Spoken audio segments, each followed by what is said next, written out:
ივანიშვილის პარლამენტში ავტომობილებს ყიდულობენ. ერთ მანქანაში 120,000 ლარს გადაიხდიან. ჯამში იგეგმება 25 ავტომობილის ყიდვა.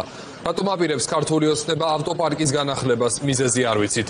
ეს ხდება იმ ქვეყანაში, სადაც დაახლოებით 700,000 ადამიანი სოციალურ შემწეობას იღებს და ბავშვთა შიმშილობა ერთ-ერთი ყველაზე მძიმე საკითხია. ცნობისთვის პენსიონერებისთვის ოცნებამ მხოლოდ 20 ლარი გაიმეტა, ოლიგარქის მსახურების ანაზღაურება კი გაიზარდა. ივანიშვილის პრეზიდენტს, პრემიერს, პარლამენტის თავმჯდომარის ანაზღაურება თვეში 16,000 ლარი იქნება. ნინი ბალანჩივაძემ უფრო მეტი იცის. ამ თემის შესახებ ნინი გისმენთ. ოცნების პარლამენტი ავტოპარკის განახლებისთვის ემზადება. საუბარია 25 პირველი კლასის ავტომანქანაზე, რომლის ჯამური ღირებულება 3 მილიონ ლარს უთანაბრდება. მიუხედავად იმისა, რომ 2024 წელს პარლამენტის ავტოპარკის 60 მანქანით განახლდა და ამისთვის 7 მილიონამდე ლარი დაიხარჯა, ოცნება როგორც ჩანს ისევ ხედავს აუცილებლობას, რომ მაღალი კატეგორიის მანქანებით გადაადგილდნენ და სამსახურში იარონ პარლამენტის ფრაქციის და კომიტეტების თავმჯდომარეებმა თუ მოადგილეებმა.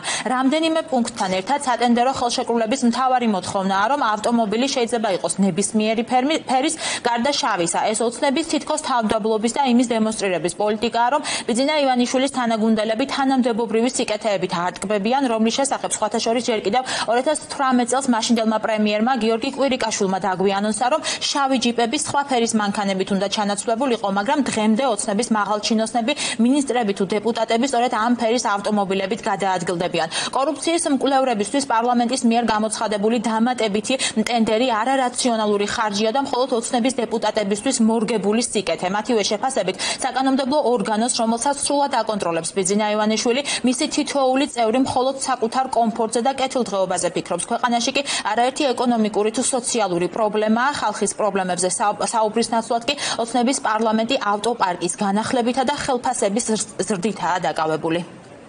საპარლამენტო დეპუტატის უფლება მოსილების განხორციელებას ავტომობილი არ ჭირდება. თან ეს ავტომობილები არის პირველი კლასის, რაც იმას ნიშნავს, რომ ეს არის მხოლოდ და მხოლოდ თანამდებობის პირებისთვის განსაზღვრული, ანუ კომიტეტის თავმჯდომარეებისთვის, ფრაქციის თავმჯდომარეებისთვის, ანუ პირველი კლასის ავტომობილებით გადაადგილდებიან მინისტრი და მინისტრთან გათანაბრებული, ასე რომ ვთქვათ, თანამდებობის პირები. ავტომობილის ხარჯი მხოლოდ ავტომობილის ყიდვის ფასად არ უნდა განვიხილოთ, იმიტომ რომ ავტომობილის ხარჯს მოყვება მძღოლის ხელფასი, საწვავი მისი ტექნიკური უზრუნველყოფა, რომელიც არის საკმაოდ ზვირადღირებული და ძალიან მძიმე ტვირთად აწვება საქართველოს ბიუჯეტს და ეს ნიშნავს იმას, რომ ჩვენ საქართველოს მოქალაქეები ვინახავთ პარლამენტის დეპუტატებს, რომელსაც საკმაოდ მაღალი ანაზღაურება აქვთ და ამ მაღალ ანაზღაურებას ასევე მოყვება კიდევ სხვა, ასე ვთქვათ, კომფორტი. ჩვენ ვხედავთ საქართველოს პარლამენტს, რომელიც არის გადაქცეული ერთის მხრივ ბიძინა ივანიშვილის ძალაუფლების შენარჩუნების ბიუროდ და მეორეს მხრივ პირადი კეთილდღეობისა და პირადი კომფორტისთვის უზრუნველყოფილ სამსახურად. ანუ ადამიანები, რომლებიც უნდა ემსახურებოდნენ საქართველოს მოქალაქეებს, მათ ინტერესებს, დაკავებულები არიან მხოლოდ პირადი კეთილდღეობით და პირადი კომფორტით. არ იციან რაში დახარჯონ ხალხის ფული.